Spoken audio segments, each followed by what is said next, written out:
F'nuqqas ieħor serju l-Oppożizzjoni Nazzjonalista naqset milli ddaħħal il-fema jew il-proposti tagħha waqt il-konsultazzjoni pubblika dwar strateġija oħra nazzjonali din id-darba dwar il-qasam tal-volontarjat f'pajjiżna li saret aktar kmieni din is-sena.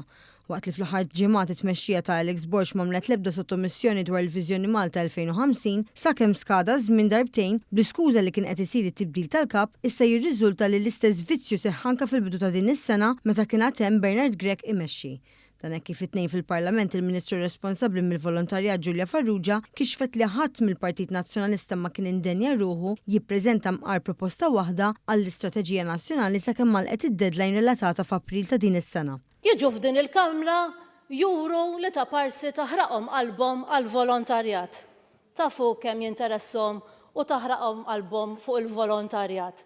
Kenna f'dan il-pajjiż konsultazzjoni pubblika fuq l-Istrateġija Nazzjonali għall-Volontarjat u l-Oppożizzjoni u l-Partit Nazzjonalista lanqas is-sottometta feedback wieħed li wieħed biċċa sentenza fuq il-volontarjat. Dan huwa l-Partit Nazzjonalista dwar il-volontarjat. Fl-istess seduta ta' tnejn filgħodu għamet il-kellima tal-Oppożizzjoni għas-settur Grazzella Galea li pprovat tiġġustifika tali nuqqas tagħha.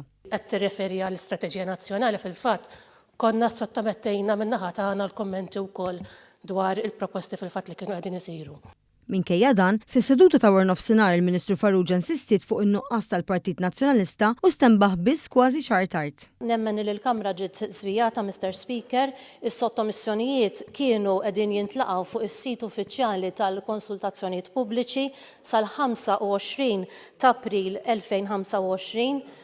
Erġajt għamilt il-verifiċi tiegħi mat-tim kollu, gidba ma daħlet l-ebda sottomissjoni u meta dalgħodu staqsejt qaluli li uffiċjalment ma daħlet l-ebda submission. Is-CEO ikkonferma illi 3 ġimgħat wara li għalqet din il-konsultazzjoni pubblika l-Oppożizzjoni stempħet u bagħtet email personali l-Onorevoli Galea li Chairperson Gertrude Buttigieg biex il-fatt